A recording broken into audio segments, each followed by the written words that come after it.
사무엘상 30장 30장 3절로 4절입니다. 사무엘상 30장 3절로 4절입니다.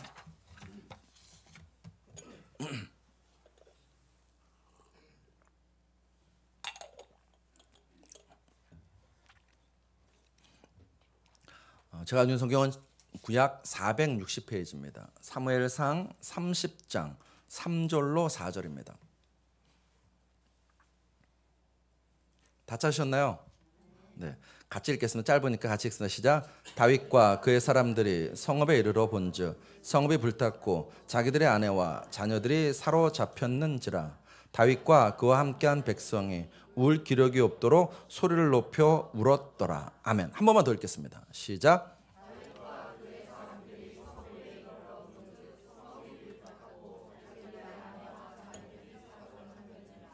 다윗과 그와 함께한 백성이 울 기력이 없도록 소리를 높여 울었더라. 아멘. 이 말씀에 근거해서 사무엘상 75번째 시간을 갖도록 하겠습니다. 오늘 설교 제목은 단수입니다. 한번 따라 하실까요? 단수. 물이 끊어진다는 그런 단수가 아니라 단 하나의 수, 이런 의미의 단수입니다. 다시 한번 따라 하시겠습니다. 단수. 네. 자, 이 설교를 할까 말까 하다가 저한테는 되게 중요한 설교라고 생각되어서 같이 말씀을 좀 나눠야 되겠다 하는 마음으로 같이 나눕니다. 여러분, 오늘은 졸지 마시고 주무시지도 마시고 정신을 바짝 차려서 같이 말씀에 집중해 주셨으면 좋겠습니다. 그만큼 목회자로서 되게 성도 여러분하고 중요하게 나누고 싶은 말씀이기 때문에 그렇습니다. 아멘이시죠? 네. 졸면 제가 이렇게 세울 거예요. 이렇게 세울 거니까는. 자, 저는 어릴 때부터 되게 일찍 저희 어머니 손에 이끌려서 교회를 다녔습니다. 기억이 아주 어릴 때부터 교회 다녔습니다.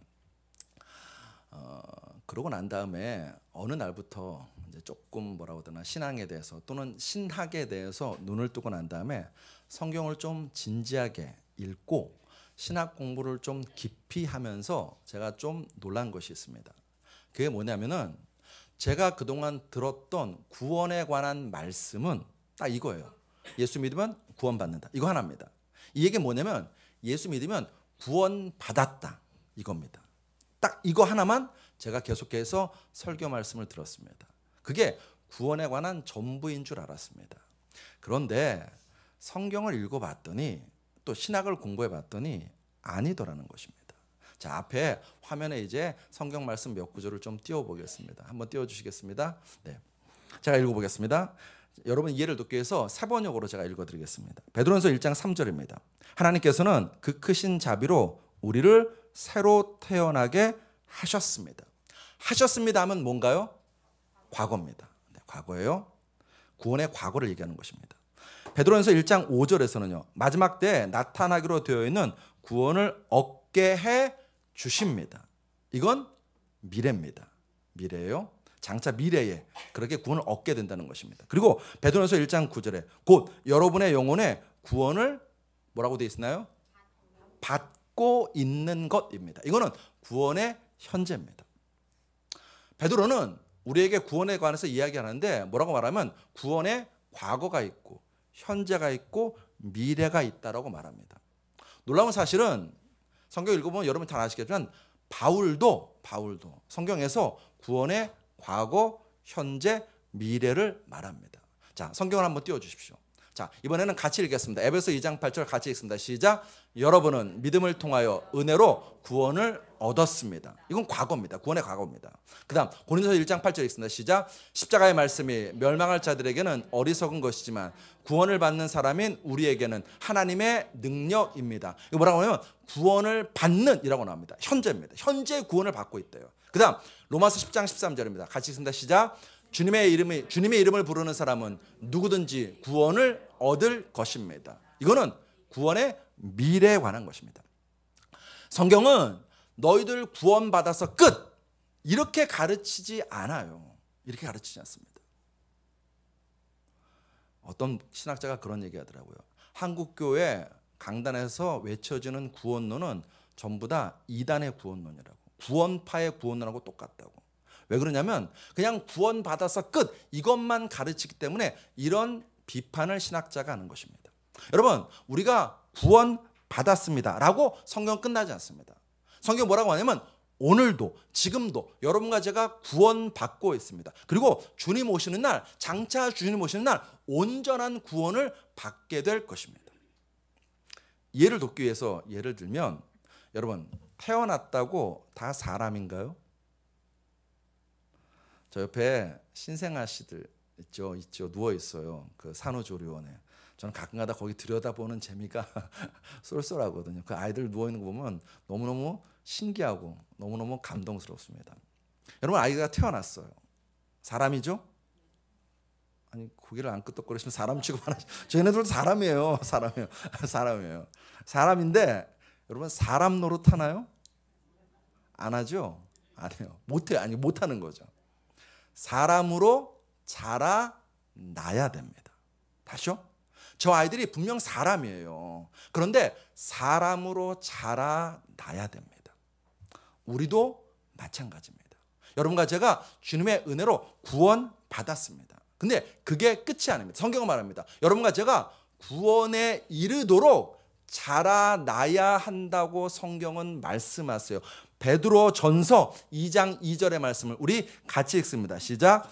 갓난아이들 같이 순전하고 신령한 젖을 사모하라. 이는 그로 말미암아 너희로 구원에 이르도록 자라게 하려 함이라. 아멘. 구원에 이르도록 자라게 하려 함이랍니다. 구원 받았고 구원 받고 있고 장차 구원받을 우리에게 사도 베드로는 구원에 이르도록 자라기 위해서 필요한 것이 5가지가 있다고 베드로전서에서 말해요. 그 5가지가 뭐냐? 이제 화면에 띄워주실 것입니다. 베드로서 1장 3절에 우리 같이 읽습니다. 시작. 예수 그리스도께서 나타나실 때에 너희에게 가져다 주실 은혜를 온전히 바랄지어다. 첫 번째입니다. 은혜를 소망하라는 거예요. 은혜를 바라는 거. 두 번째, 1장 15절 읽습니다. 시작. 너희도 모든 행실에 거룩한 자가 되라. 우리의 삶이 거룩한 삶으로 살아가야 한다는 것입니다. 그래야 구원에 이른다는 것입니다. 세 번째, 1장 10절입니다. 읽습니다. 시작. 너희가 나그네로 있을 때를 두려움으로 지내라. 개역개정은 두려움으로 지내라는데 어떤 의미냐면 하나님을 경외하는 삶을 살라, 이런 말씀입니다. 이런 말씀. 네 번째, 1장 22절 시작. 뜨겁게 서로 사랑하라. 성도 간에 서로 사랑하라는 거예요. 마지막 5번째입니다. 2장 2절 시작. 갓난아이들 같이 순전하고 신령한 젖을 사모하라. 말씀을 사모하라는 것입니다. 우리의 신앙이 자라나서 구원에 이르기 위해서 이 5가지가 필요하다고 베드로 사도는요, 이 베드로전서 1장과 2장에서 말하고 있습니다. 헬라어 원문으로 보면요, 이 5가지는 전부 다 명령문으로 되어 있습니다. 너희 반드시 이거 해야 돼 라고 명령하고 있는 것입니다. 그래야 분명 사람으로 태어났는데 사람 노릇하기 위해서 자라기 위해서는 우리의 신앙에 이 5가지가 필요하다라고 이야기하는 것입니다. 자, 그 중에서 이 5가지 중에서 사도 베드로가 가장 첫 번째로 드는 것이 무엇이냐면 주님이 주실 은혜를 소망하라는 것입니다. 바라보라는 것입니다. 내가 원하는 은혜를 구하는 것이 아니라 부활하신 주님께서 우리에게 주시려고 하시는 그 은혜를 소망하고 바라야 된다. 그게 첫 번째라고 말씀하십니다. 예수님이 여러분과 저에게 주시려는 은혜가 있습니다. 그게 뭘까요? 예수님이 주시려는 은혜, 내가 바라는 은혜 말고 예수님이 주시려는 은혜가 뭘까요? 초대교회 성도들은요, 이 은혜가 뭔지 알았습니다. 요한일서 3장 2절의 말씀을 우리 같이 읽습니다. 요한일서 3장 2절 시작. 사랑하는 자들아, 우리가 지금은 하나님의 자녀라. 장래에 어떻게 될지는 아직 나타나지 아니하였으나 그가 나타나시면 우리가 그와 같을 줄 아는 것은 그의 참모습 그대로 볼 것이기 때문이니. 여기 굉장히 중요한 말 2가지를 합니다. 첫 번째, 그가 나타나시면. 하나님의 자녀가 누릴 최고의 은혜는 뭐냐면 그분이 나타나신 거예요. 그분이 나타나셔서 예수 그리스도 그분을 얼굴과 얼굴로 마주보면서 만나는 것입니다. 그리고 예수님을 만나서 그가 나타나시면 어떤 일이 일어난대요? 우리가 그와 같을 줄을 아는 역사를 누린답니다. 우리가 누구와 같대요? 그란 누굽니까? 예수님이십니다. 예수님 만나서 예수님의 형상으로 온전히 변화되는 은혜, 이 은혜를 예수님께서 여러분과 저에게 주시려고 하고, 이 은혜를 여러분과 제가 그 무엇보다도 간절히 소망하셔야 된다는 것입니다. 아멘이신가요? 베드로만 이렇게 말하지 않습니다. 바울도 우리에게 말해줘요.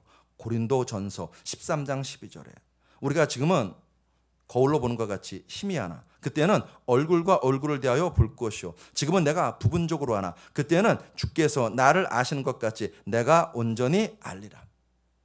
우리 정진 형제가 지금 순간 당황했을 거예요. 왜냐하면 제가 성경 말씀 한 구절 건너뛰었거든요. 어떤 말씀 건너뛰었냐면 요한사도는 이 요한일서 3장에서 뭐라고 하냐면 너희가 그것을 소망하라고 얘기했거든요. 소망하라고. 요한일서 3장 3절에 주를 향하여 이 소망을 가진 자마다. 이 소망이 어떤 소망이냐면 그가 나타나시면 우리가 그와 같을 줄 아는 그 소망을 소망하라는 것입니다. 여러분과 저의 소망 1순위, 예수님 만나고 예수님과 같은 형상으로 변화되는 것, 이것 소망하시길 주의 이름으로 축복합니다. 그리고 바울도 이 이야기 합니다. 고린도전서 13장 12절 제가 다시 읽습니다. 우리가 지금은 거울로 보는 것 같이 희미하나 그때는 얼굴과 얼굴을 대하여 볼 것이요 지금은 내가 부분적으로 하나 그때는 주께서 나를 아신 것 같이 내가 온전히 알리라. 우리가 그때가 되면 얼굴과 얼굴을 대하여 예수님 만난다는 것입니다. 예수님 만나서 예수님이 나를 온전히 알듯 나도 예수님을 온전히 알게 된다라고 바울은 이야기하고 있는 것입니다. 여러분, 이 소망은 베드로만, 바울만, 초대교회 성도들만 갖고 있던 것이 아닙니다. 구약의 선지자들도 갖고 있었습니다. 이사야 11장 9절에 물이 바다를 덮음같이 여호와를 아는 지식이, 여호와 하나님을 알기 원한다는 거예요. 아는 지식이 세상에 충만할 것입니다. 하박국 선지자도 2장 14절에서 물이 바다를 덮음같이 여호와의 영광을 인정하는 것이 세상에 가득함이니라. 사랑하는 성도 여러분, 은혜 중에 은혜는 자녀가 잘 되는 거 은혜죠. 은혜죠. 현우가 건강해야 되는 거 은혜죠. 우리가 기도했더니 현우가 건강해진 거 은혜죠. 저랑 아내가 요즘 제일 많이 기도하는 게 뭔지 아십니까? 라류가 내일부터 시험이거든요. 이제 첫 시험이에요. 첫 중간고사. 그러니까 저랑 아내랑 그런 얘기했어요. 너무너무 우리가 긴장된다고, 우리가 떨린다고. 첫 시험을 봐요. 그거 위해서 기도하고 있습니다. 근데 그거보다 더 우리가 간절히 바라야 될 은혜가 뭐냐고요? 여러분과 제가 예수님 만나고, 예수님 만나서 예수님 형상으로 변화되어서 하나님이 어떤 분이신지를 온전히 알고 그 하나님을 기쁨으로 찬양하고 그 하나님께 영광 돌리는 것, 이게 우리 인생의 은혜 중에 은혜요. 이것이 진정한 구원이요 구원의 완성이라는 것입니다. 하나님은 여러분과 저의 삶 가운데서 이 일을 행하십니다. 지금도 행하십니다. 근데 중요한 건 뭐냐면 어떻게 이 일을 행하시냐입니다. 어떻게? 우리가 사무엘상을 1장부터 30장까지 읽어왔습니다. 다음 주면은 31장 읽을 텐데 여러분 이제 기억을 한번 되돌려보세요. 제가 물어볼게요. 사울 왕의 삶이 편안했나요? 다윗의 삶이 편한가요? 사무엘상 역사를 훑어보면 누구 삶이 편한가요? 사울의 삶이 편하죠. 또 물어볼까요? 사울 왕의 삶이 안정적인가요? 다윗의 삶이 안정적인가요? 사울이에요. 상징적으로 이제 물어보겠습니다. 지금 왕자에 앉아 있는 사람은 사울인가요? 다윗인가요? 여기서 다윗이라고 나오면 큰일 납니다. 아직 왕자에는 사울이 앉아 있어요. 사울이 앉아 있습니다. 여러분, 분명 하나님께서 사울을 버리셨어요. 다윗을 왕으로 기름 부으셨습니다. 그런데 여전히 왕자에 앉아서 잘 먹고 잘 사는 놈은 사울입니다. 반대로 그동안 큰 탈 없이 그냥 양이나 치면서 편안하게 살고 있던 다윗을 굳이 기름 부어서 왕으로 기름 부어서 불러내신 분이 하나님이십니다. 하나님이 그 다윗을 불렀어요. 다윗이 나 왕 되고 싶어요 요청한 것 아닙니다. 하나님이 그 다윗을 지명하여 불렀습니다. 그 다음 다윗의 인생이 어떻습니까? 광야에서 도망자가 됩니다. 오늘 본문에는 통곡하고 울고 있습니다.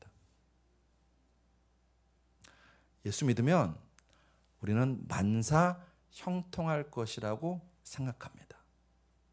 그런데 인간적인 눈으로 보면 지금 만사 형통하고 있는 것은 사울이에요. 반대로 다윗은 가족을 잃었습니다. 지위도 잃었습니다. 재산도 잃었습니다. 광야에서 도망자입니다. 그것도 부족해서 이제 그는 자신이 함께했던 600명의 부하들로부터 돌에 맞아 죽을 위기에 처했습니다. 결국 한 번도 등장하지 않았던 모습이 오늘 본문에 등장해요. 다윗이 뭐하고 있나요? 오늘 본문에 다윗이 뭐하고 있나요? 울고 있습니다. 통곡하고 있습니다. 우리가 이 부분을 놓치면 안 됩니다. 여러분, 기도하면 병이 낫습니다. 기도하면 문제가 해결됩니다. 기도하면 우리 자녀들이 잘 됩니다. 지난번에 말씀드린 것처럼 기도하면 모든 것이 다 회복됩니다. 믿습니까? 그렇게 돼요. 근데 기도했는데 내 삶이 자꾸만 꼬일 대로 꼬일 때가 있어요. 더 큰 문제는 기도했는데 하나님이 내 기도에 응답하지 않을 때가 있다는 것입니다. 무응답이에요. 내가 너무너무 힘들어요. 하나님께 부르짖어요. 그런데 하나님이 무응답이십니다. 기도했음에도 불구하고 하나님의 부재를 경험할 때가 있다는 것입니다. 내가 예수 잘 믿는데, 내가 뭐 잘못한 것도 없는데 하나님 나한테 왜 이러시? 그 하나님의 부재와 무응답 속에서 우리는 당혹스러워합니다. 영혼의 깊은 밤을 만나서 찬양도 멈추게 되고 기도도 멈추게 되고 성경을 읽고 싶은 마음도 없어지는 그런 상황 가운데 처하게 된다는 것입니다. 여러분, 하나님이 다윗에게만 그렇게 하신 것이 아닙니다. 우리에게만 그렇게 하시는 것이 아닙니다. 자, 성경을 찾겠습니다. 오늘 성경을 좀 여기저기 많이 찾을 건데 어디를 찾을 거냐면 시편 88편을 찾겠습니다. 시편 88편. 아이고. 오늘 제가 아이고를 많이 하네요.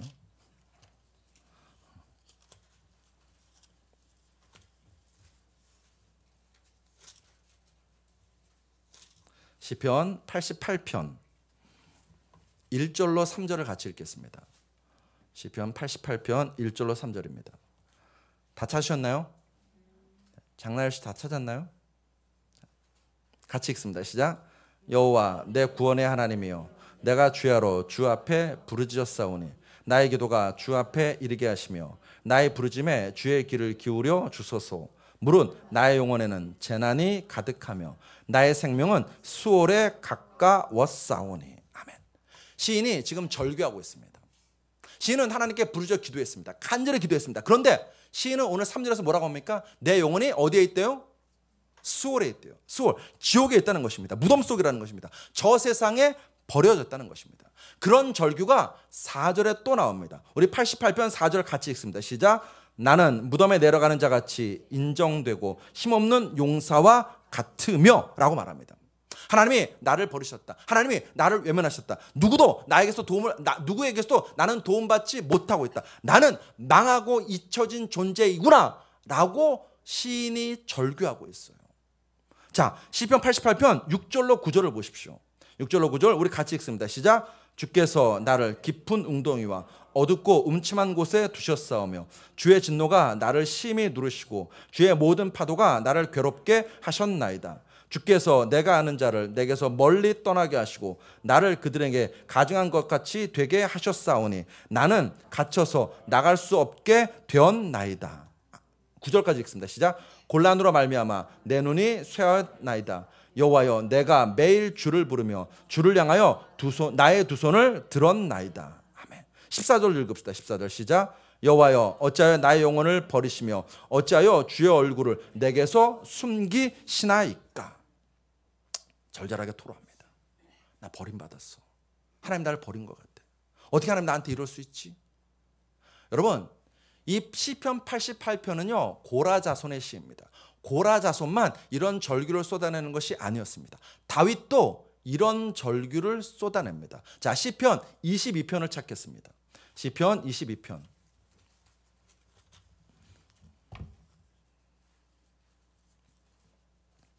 제가 오늘 성경은 구약 816페이지입니다.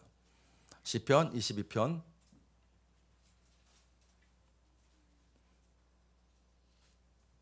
같이 읽습니다. 1절과 2절 시작. 내 하나님이여 내 하나님이여 어찌 나를 버리셨나이까. 어찌 나를 멀리하여 돕지 아니하시오며 내 신음소리를 듣지 아니하시나이까. 내 하나님이여 내가 낮에도 부르짖고 밤에도 잠잠하지 아니하오나 응답하지 아니하시나이다. 아멘. 6절과 8절도 읽읍시다. 6절부터 8절 시작.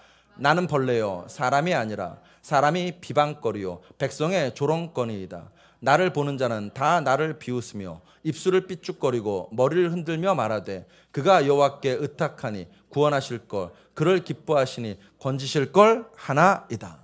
아멘. 지금 무슨 얘기하면 내가 믿는 하나님은 기도에 응답하신 하나님이다. 내가 믿는 하나님은 당신의 백성을 돌보시고 보호하시는 하나님이신데 왜 내 기도에는 응답하지 않냐는 것입니다. 왜 나를 돌아보지 않냐고 다윗이 지금 절규하고 있습니다. 이 당시 다윗이 얼마나 처참한 상황 가운데 처했는지 오늘 시편 22편의 7절과 8절을 우리 같이 읽읍시다. 7절과 8절 같이 읽읍시다. 시작. 나를 보는 자는 다 나를 비웃으며 입술을 삐죽거리고 머리를 흔들며 말하되 그가 여호와께 의탁하니 구원하실 걸 그를 기뻐하시니 건지실 걸 하나이다. 무슨 말이냐면 다윗의 주변 사람들이 비웃고 조롱하는 거예요. 야, 다윗 죄 좀 봐. 하나님 믿는다고 하는 제 꼴을 좀 봐. 하나님이 죄를 버렸나 봐. 라고 조롱하고 비웃는 것입니다. 사랑하는 성도 여러분, 우리 믿음의 선배 목사님들은 외치셨어요. 예수 믿으면 잘 됩니다. 예수 믿으면 좋은 일이 일어납니다. 여러분, 우리가 성경을 제대로 읽으면 성경에서 우리는 다른 모습을 봐요. 절규해요. 하나님이 나를 버리셨나? 고독에 휩싸요. 왜 하나님 내 기도에 응답하지 않으신가? 절망 가운데 내버려져 있어요. 아까 88편에 나온 것처럼 내 인생이 수월 무덤 가운데 벌어졌구나 라는 절규가 터져나오는 그 자리에 우리가 가게 된다는 것입니다. 여러분과 제가 신앙생활을 하다 보면요, 하나님은 여러분과 저를요 그 자리에 둘 때가 있어요. 하나님이 우리를 만사형통하게 하실 때도 있죠. 그런데 그 하나님은 반드시 여러분과 저를 어디로 데리고 가시냐면 십자가, 골고다 십자가의 자리로 데리고 가십니다. 여러분, 골고다 십자가 자리가 어떤 자리입니까? 그 십자가 위에서 예수님도 절규하셨어요. 마태복음 27장 46절에 제9시쯤에 예수께서 크게 소리질러 이르시되 엘리 엘리 라마 사박다니 하시니 이는 곧 나의 하나님 어찌하여 나를 버리셨나이까 하는 뜻이라. 십자가의 자리는 철저한 하나님의 부재의 자리입니다. 하나님께 버림받고 하나님께 외면받고 하나님과 단절된 것 같은 그런 자리에 우리가 처하게 된다는 것입니다. 하나님이 우리를 그런 자리에 두세요. 우리를 사랑하실수록 반드시 우리를 그런 자리에 두세요.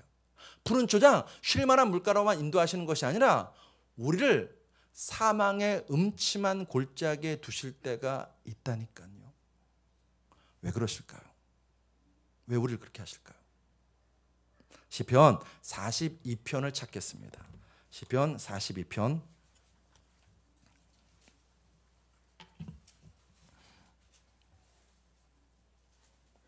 (1절부터) (6절까지) 읽을 겁니다. 시편 42편. 다 찾으셨나요? 우리 같이 읽습니다. 시작. 하나님이여 사슴이 시냇물을 찾기에 갈급함같이 내 영혼이 주를 찾기에 갈급하나이다. 내 영혼이 하나님 곧 살아계신 하나님을 갈망하나니 내가 어느 때에 나아가서 하나님의 얼굴을 배울까. 사람들이 종일 내게 하는 말이 내 하나님이 어디 있느냐 하오니 내 눈물이 주야로 내 음식이 되었도다. 내가 전에 성회를 지키는 무리와 동행하여 기쁨과 감사의 소리를 내며 그들을 하나님의 집으로 인도하였더니 이제 이 일을 기억하고 내 마음이 상하는도다. 내 영혼아 내가 어찌하여 낙심하며 어찌하여 내 속에서 불안해하는가. 너는 하나님께 소망을 두라. 그가 나타나 도우심으로 말미암아 내가 여전히 찬송하리로다. 내 하나님이여 내 영혼이 내 속에서 낙심되므로 내가 요단 땅과 헤르몬과 미살산에서 주를 기억하나이다. 아멘. 시는 사람들로부터 조롱당하고 있어요. 우리가 방금 읽었던 42편 3절에 보시면 사람들이 종이를 내게 하는 말이에요. 그냥 한 번 하는 게 아니에요. 종이를 내게 하는 말이 내 하나님이 어디 있느냐 하오니 내 눈물이 주야로 내 음식이 되었도다. 이런 적 있으신가요? 내 눈물이 주야로 내 음식 되신 적이 있으신가요? 너 교회 다닌다면서, 너 예수 믿는다면서, 너 헌금도 많이 한다면서, 그런데 지금 네 꼴을 봐. 하나님이 너를 버린 것 같지 않아? 뭐하러 너 교회 다니? 라고 조롱과 비아냥을 매일매일 지금 듣고 있습니다. 시인의 현실은요 처참합니다. 무너질 대로 그 삶이 무너졌습니다. 삶만 무너진 것이 아니라 그의 신앙도 무너질 대로 무너져 있었습니다. 시편 40편 5절을 다시 보시면 내 영혼아 내가 어찌하여 낙심하며 어찌하여 내 속에서 불안해하는가. 낙심과 불안과 좌절이 이 시인의 마음을 휘잡고 있습니다. 하나님은 왜 이 사람을 이렇게 자존심이 무너질 대로 무너진 자리로 이끄실까요? 이 시인이 기도 안 한 것 아니에요. 기도했어요. 다윗이 기도 안 한 것 아닙니다. 찬양했습니다. 그런데 왜 하나님은 그렇게 기도하고 찬양하는 그 하나님의 사람을 스올로 무너질 대로 무너진 자리로 이끄시냐는 것입니다. 왜 우리가 그렇게 간절히 눈물로 기도하는데 우리 눈물의 기도에 속히 응답하지 않으시냐는 거예요. 우린 그 답을 시편 40편 1절과 2절에서 찾을 수 있어요. 자, 1절과 2절 다시 한번 큰 소리로 읽어보겠습니다. 시작. 하나님이여 사슴이 시냇물을 찾기에 갈급함같이 내 영혼이 주를 찾기에 갈급하니이다. 내 영혼이 하나님 곧 살아계신 하나님을 갈망하나니 내가 어느 때에 나아가서 하나님의 얼굴을 배울까. 아멘. 시인은 하나님을 갈급해합니다. 시인은 하나님을 갈망합니다. 하나님이 주시는 기적이 아니에요. 하나님이 주시는 치료가 아니에요. 하나님이 주시는 복이 아니에요. 이 시인은 지금 딱 하나 간절히 원하는 것은 하나님 그분만을 간절히 원하고 있다는 것입니다. 하나님 그분만을 자기의 삶의 목적으로 삼고 있다는 것입니다. 왜 하나님이 우리를 고난의 자리에 두시냐고요? 왜 하나님이 우리의 기도에 속히 응답하지 않으시냐고요? 왜 하나님이 나로 하여금 하나님의 부재와 무응답을 경험하게 하시냐고요? 하나님 그분만을 소망하면서 하나님 그분을 만나서 하나님 그분만으로 만족해하는 은혜를 여러분과 저에게 주시기 위함이라는 것입니다. 병이 안 나아요. 잔고가 계속 비어가요. 적지 않을 것 같아요. 문제가 해결이 안 돼요. 기도했는데도. 근데 그때 하나님 계시잖아. 괜찮아. 다 하나님 뜻이 있을 거야. 내 인생 하나님 장중에 있기 때문에 나는 괜찮아. 라고 고백하고 웃을 수 있는 마음에 평안을 가질 수 있는 신앙의 자리까지 여러분과 저를 하나님은 데리고 가고 싶으신 것입니다. 사랑하는 성도 여러분, 새벽에 나와서 여러분 제가 아까 찬송 부르려고 멈칫했는데 왜 그러냐면 새벽기도 찬송에 딱 이게 꽂혀져 있는 거예요. 그러니까 어제 주일 찬송에 이게 딱 꽂아놔야 되는데 여전히 새벽기도 그 찬송에 꽂혀져 있는 거예요. 우리 교회 새벽기도 드리는 거는 아시나요? 일주일에 2번은 꼭 드리려고 하고 있습니다. 하고 있어요. 기도하죠. 새벽에 나오면 성도 여러분 위해서 기도합니다. 여러분 삶에 기적이 있기를 기도합니다. 지독히도 가난한데 기도했더니 물질의복이 넘쳐나기를 기도합니다. 의사도 포기한 암인데 여러분이 예배드리는 중에 그 암이 낫기를 기도합니다. 자녀가 그렇게 속썩이던 자녀가 눈물흘려 기도했더니 인생 역전을 이루기를 기도합니다. 여러분 이 기적, 이 은혜 누리십시오. 동시에 목사로서, 목회자로서 간절히 더 바라고 소망하고 기도하는 것은 무엇이냐면 지갑에 돈 한 푼 없어도 하나님 계시기에 웃는 신앙. 의사도 포기한 암이 계속해서 내 몸에 자라고 있는데 우리의 얼굴에 웃음이 띄고 우리의 마음에 평안이 넘치는 신앙. 자식이 아니라 왼수인데 그 자식이 여전히 하나님의 장중에 있다는 그런 믿음으로 감사가 터져나오는 신앙의 자리까지 여러분과 제가 나아가기를 저는 기도합니다. 왜요? 하나님이 여러분과 저에게 바라시는 것이 그것이기 때문입니다. 나야. 얘들아, 돈 없어도 하나님 나 있으면 너희 괜찮아. 암덩어리가 있어도 하나님 내가 있으면 너희들 정말로 기쁘고 웃을 수 있어. 나 좀 바라봐라. 나 하나로 만족해라 라고 하나님이 여러분과 저에게 원하시고 그게 진짜 은혜이기에 하나님은 그 은혜를 우리에게 부어주고 싶으신 것입니다. 신명기 8장 2절의 말씀을 우리 같이 읽겠습니다. 신명기 8장 2절 말씀 같이 읽습니다. 시작. 내 하나님 여호와께서 이 40년 동안 내게 광야길을 걷게 하신 것을 기억하라. 이는 너를 낮추시며 너를 시험하사 내 마음이 어떠한지 그 명령을 지키는지 지키지 않는지 알려 하심이라. 이는 너를 낮추시며 너를 시험하사. 제일 먼저 나오는 게 뭡니까? 뭐라고 나와요? 그 다음에 내 마음이, 우리의 마음이 어떠한지. 하나님이 우리를 낮추신대요. 하나님이 우리를 시험하신대요. 왜요? 우리의 마음을 알고 싶으신 거예요. 우리의 마음을. 너 정말 나 사랑하니? 그 마음 알고 싶으신 거예요. 하나님은 여러분과 제가 우리가 낮아져도 우리가 아무것도 없어도 하나님 한 분을 정말 간절히 원하고 사랑하기를 원하시는 것입니다. 왜요? 그게 우리 인생의 진짜 복이고 은혜이기 때문입니다. 신명기 8장 16절 말씀 우리 같이 읽습니다. 시작. 내 조상들도 알지 못하던 만나를 광야에서 내게 먹이셨나니 이는 다 너를 낮추시며 너를 시험하사 마침내 내게 복을 주려 하심이었느니라. 아멘. 하나님 얼마든지요 여러분과 저의 인생에 배부르게 할 수 있습니다. 여러분과 저의 지갑을 배부르게 할 수 있습니다. 그런데 그러지 않으신 이유가 여기 나옵니다. 우리를 일부러 낮추세요. 우리를 일부러 시험하세요. 왜요? 마침내 우리에게 진짜 복을 주고 싶으신 겁니다. 바울도 같은 말이에요. 바울도 같은 말을. 고린도서 1장 8절로 9절 우리 같이 읽습니다. 시작.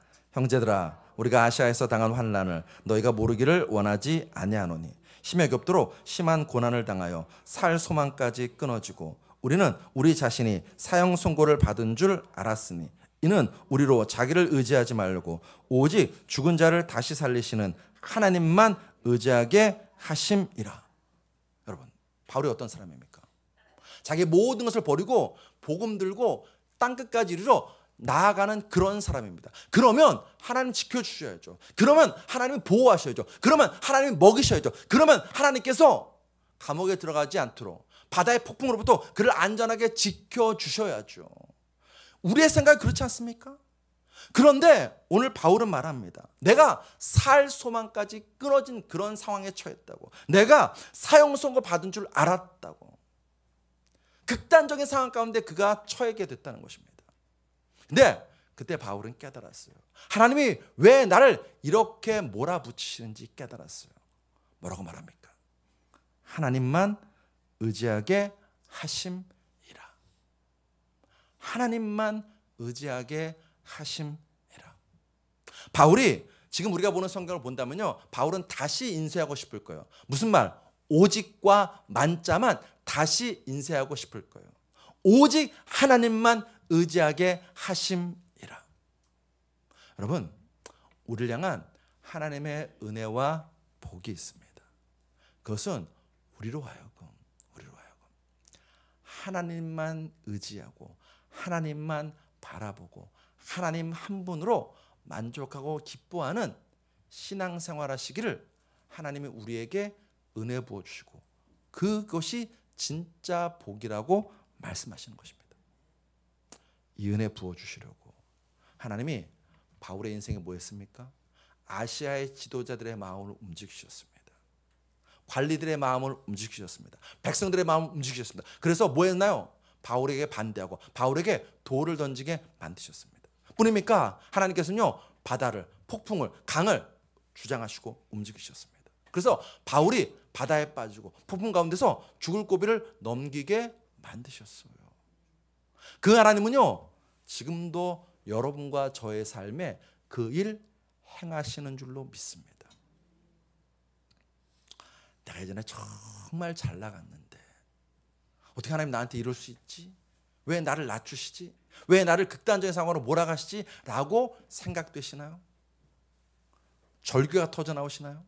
원망과 불평이 터져나오시나요? 아닙니다. 하나님이 여러분과 저를 사랑하셔서 진짜 은혜, 진짜 복을 부어주시려고 하심인 줄로 믿습니다. 나만 구해. 나 좀 만나봐. 나를 누려라. 그것이 너희들 인생의 진짜 은혜고 진짜 복이라고 말씀하시는 것입니다. 사랑하는 성도 여러분, 여러분과 저의 신앙이 이 자리까지 가기를 주의 이름으로 축복합니다. 말씀을 정리합니다. 혹시 정주영 회장이라고 아시나요? 네, 나이가 있으신 분들은 아시고 모르시는 분은 장나열 한 명 빼고는 없을 것 같은데 네. 네, 현대아산그룹 회장이에요. 고 정주영 회장의 별명이 있습니다. 별명인데 그게 뭐냐면 왕회장이에요. 보통 왕회장으로 별명이 불렸습니다. 그런데 이 정주영 회장의 별명이 또 하나 있었습니다. 그게 뭐냐면 만수예요. 만수. 만 가지 수가 있다고 해서 만수라고 불렸습니다. 어떤 어려운 일을 당해도 어떤 난관을 만나도 정주영 회장에서 예상치 못한 아이디어와 방법이 따라서 그 문제를 해결해 나가기 때문에 만수라고 불렀습니다. 이 정주영 회장에게 정말 인정받았던 사람이 있어요. 누군가요? 우리 잘 아는 사람이에요. 대통령까지 했던 사람. 네, 이명박 전 대통령입니다. 현대그룹에 있을 때 정말 인정받았습니다. 사람들은 그런 생각을 했어요. 정주영 회장에게 이명박 사장이 저렇게 인정받는 것은 이명박 사장이 구천수는 되기 때문에 저렇게 인정받는 거야 라고 생각했습니다.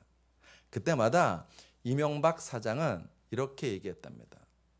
여러분, 구천수는 만수를 절대로 이기지 못합니다.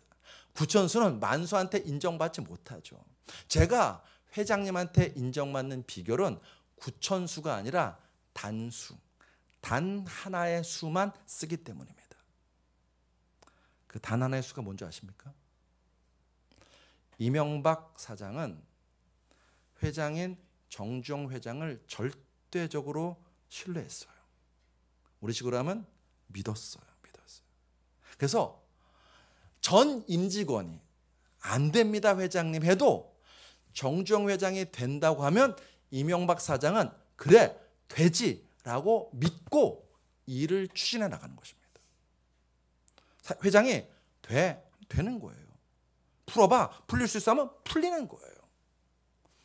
그 단수, 그 단 하나의 수, 회장에 대한 절대적인 믿음이 이명박 사장으로 하여금 정주영 회장에게 인정받고 승승장구할 수 있었던 비결이 됩니다. 사랑하는 성도 여러분, 하나님도 여러분과 저에게 이거 원하시는 거예요. 너희들 꼼수 쓰지 마. 술수 부리지 마. 단수, 단 하나의 수. 하나님만 신뢰하고 절대적으로 믿는, 하나님만 구하고 바라는 그 단수를 쓰라는 것입니다. 사랑하는 성도 여러분, 여러분과 저의 인생에 꿈, 목표, 바라는 것, 다른 것 있지 아니하고 하나님 만나고 하나님 높이고 하나님이 내 인생의 전부이심을 고백하는 단수 인생 살게 되시기를 주의 이름으로 축복합니다. 오늘은 설교를 잘 들으셨는지 확인하겠습니다. 그만큼 저한테는 중요한 설교이기 때문에. 사랑하는 성도 여러분, 모든 것을 다 얻었는데 예수를 잃는 체험을 하시겠습니까? 아니면 모든 것을 다 잃었는데 예수를 만나는 은혜를 구하시겠습니까? 전자입니까? 후자입니까? 전자입니까? 후자입니까? 대답 안 하시는 분들 대답할 때까지 제가 물어보겠습니다. 전자이십니까? 후자이십니까? 아멘. 후자 되시기를 주의 이름으로 축복합니다. 다 잃어도 예수 얻으면 모든 것 더 얻는 은혜가 여러분과 저에게 있게 될 줄로 믿습니다. 예수님 구하십시오. 매일매일 예수님 만나기를 소망하십시오. 간절히 하나님의 은혜를 구하십시오. 하나님 한 분만이 내 삶의 전부이심을 고백하시고 노래하는 여러분과 저 되시길, 그 신앙의 자리까지 자라나는 여러분과 저 되시길 주의 이름으로 축복합니다. 여러분, 우리가 오늘 이렇게 결단해도 저 예배당 문 열고 또 삶 속에 살아가다 보면 맞아요. 하나님, 돈 필요해요. 하나님, 나 이거 해결해 주세요. 그게 더 급할 때가 있을 것입니다. 그거 기도하십시오. 그거 간구하십시오. 근데 그것만 구하지는 말자는 거예요. 그거 다 간구하시고 난 다음에는요, 그 다음 구하시는 거예요. 하나님, 아시죠? 내가 진짜로 원하는 것은 하나님이라고. 예수님 만나는 거라고. 예수님과 동행하는 삶 살기 원한다고. 그것을 구할 때에 우리 안에 참된 샬롬의 평화가 넘치게 될 줄로 믿습니다. 다시 강조합니다. 저는 여러분이 기도했더니 문제가 해결되었어요, 기도했더니 뭐가 좋아졌어요, 이런 간증 필요하죠. 근데 그런 간증보다도 기도했더니요, 문제가 해결이 안 되는데 제 마음에 하나님이 주시는 평안이 넘쳐요 라고 간증하시기를 주의 이름으로 축복합니다. 기도하시겠습니다. 아버지 하나님, 예수를 믿는다고 하는데 우리의 삶의 모습이 하나님이 원하시는 모습으로 자라가고 있는지 돌아봅니다. 주님, 주님은 정말 우리에게 진짜 은혜, 진짜 복을 주고 싶어 하시는데 우리가 혹시 세상에 헛되고 것들만 구하고 있지 않습니까?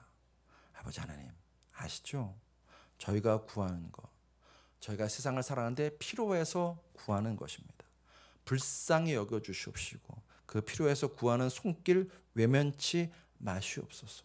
그런데 그보다 또 간절히 구하는 신앙 되게 하시옵소서. 하나님을 구하고 하나님을 찾고 하나님을 한 분으로 기뻐하고 만족하는 그런 신앙 될 수 있도록 우리를 성숙시켜 주시옵소서.